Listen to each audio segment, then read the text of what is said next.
各位中意嘅朋友仔，大家好，我係你哋嘅補習導師。今日我哋唔講廢話，用10分鐘左右帶你哋極速通關呢篇中學必讀嘅文言名篇周敦頤嘅《愛蓮說》。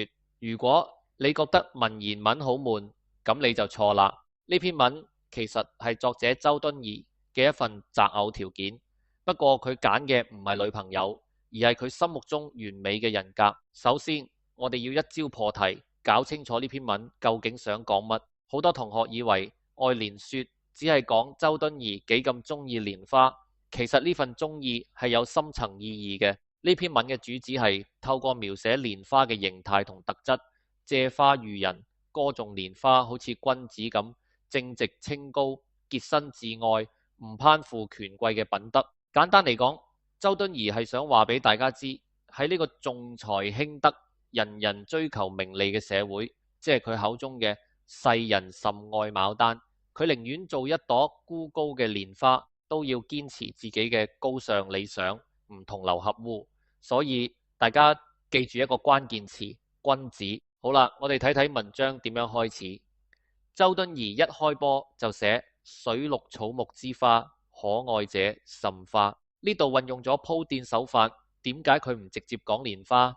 因為佢想先做一個大包圍，佢先概括咁話：世界上水裏面、陸地上值得中意嘅花真係有好多好多，甚花即係繁多。之後佢就將範圍縮窄，好似還漏斗咁，先提提晉朝陶淵明獨愛嘅菊，再講唐朝以嚟世人最愛嘅牡丹，最後先引出主角與獨愛蓮。咁樣寫法係為咗烘托出蓮花喺佢心目中獨一無二嘅地位，令主角出場嘅時候更加搶眼。入到核心內容，呢篇文最精彩嘅地方就係點樣將花變成人。呢種寫作手法叫做象徵。周敦頤喺第一段用咗7組特質嚟描寫蓮花，每一組其實都對應住君子嘅品格。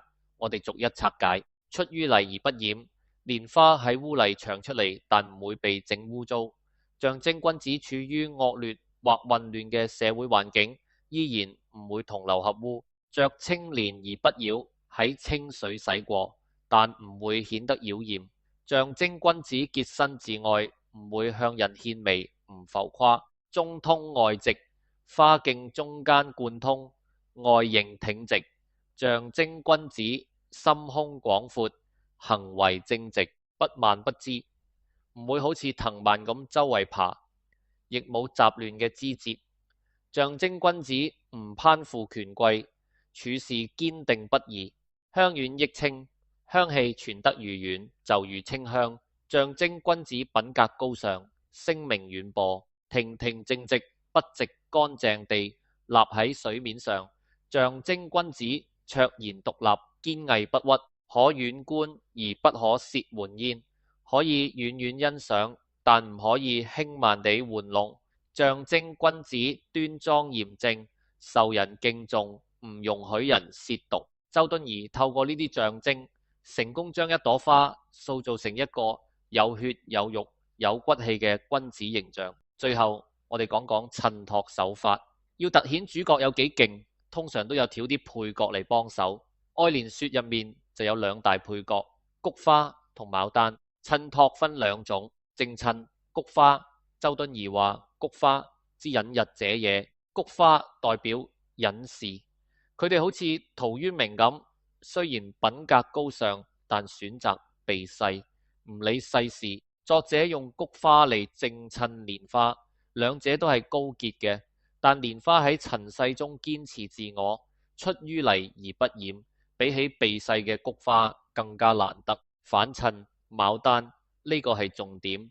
作者話牡丹花之富貴者也，牡丹代表嗰啲貪慕榮華富貴、隨波逐流嘅世俗人。作者感嘆牡丹之愛宜乎眾矣，即係話成街都係呢啲人，用牡丹嘅俗氣嚟反襯蓮花嘅清高，更加凸顯出作者唔肯向現實低頭嘅志向。最後周敦頤感嘆一句：蓮之愛同予者何人？呢句唔係真係問人，而係一種慨嘆。佢感嘆喺呢個物欲橫流嘅社會，想過同佢一樣重視品格，立志做君子嘅知己，真係難過登天。好啦，今日嘅愛蓮說速成班就到呢度，大家記住，主旨借蓮花歌頌君子德行，慨嘆世風日下，鋪墊由可愛者滲發引出蓮花嘅獨特樣子。